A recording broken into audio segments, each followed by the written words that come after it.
নমস্কাৰ, মোৰ নাম সায়ন্তনী সৰকাৰ। মই চৰকাৰী উচ্চতৰ মাধ্যমিক বালিকা বিদ্যালয় অষ্টম শ্ৰেণীৰ খ শাখাত পঢ়োঁ। আজিৰ ছেমিনাৰৰ বিষয়বস্তুটো হ'ল ছুপাৰফুড। আজিকালি বিশ্বৰ বিভিন্ন চুককোণত ছুপাৰফুড বুলি বিভিন্ন মানুহে চিঞৰি আছে। ছুপাৰফুড কি সেইটোৱে আমাক জানিব লাগিব।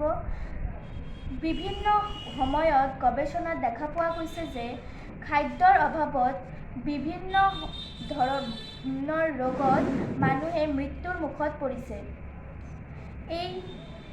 এই ৰোগবোৰ আঁতৰোৱাৰ বাবে ছুপাৰফুড অতি প্ৰয়োজনীয়। বৰ্তমান দেখা পোৱা গৈছে যে ছুপাৰফুডৰ অভাৱত ল'ৰা-ছোৱালীৰ বিভিন্ন ৰোগ ব্যাধি বৃদ্ধি পাইছে।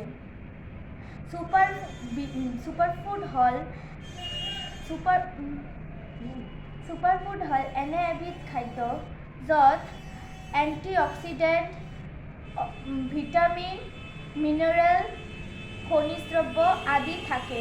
এইবোৰ উপাদান থাকিলেই তাক ছুপাৰফুড বুলি কোৱা হয়।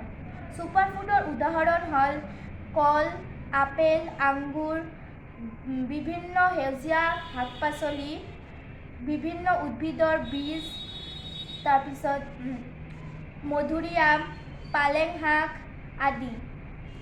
ইয়াৰ উপৰিও আমাৰ শৰীৰত বহুগুণে ভিটামিন, খনিজ দ্ৰব্য, ইয়াৰ ফলত আমাৰ শৰীৰত বিভিন্ন ধৰণৰ ৰোগ হয়, যাৰ ফলত আমাক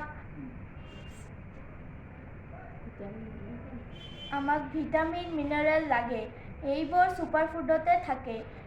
সেইবাবে আমাক ছুপাৰফুডৰ বীজ ৰোপণ কৰিব লাগে। এইবোৰ বীজ ৰোপণ কৰিলে ছুপাৰফুডৰ অভাৱ বহুগুণে কমিব। ইয়াৰ উপৰিও সজিনা, পালেং শাক, মচুৰ,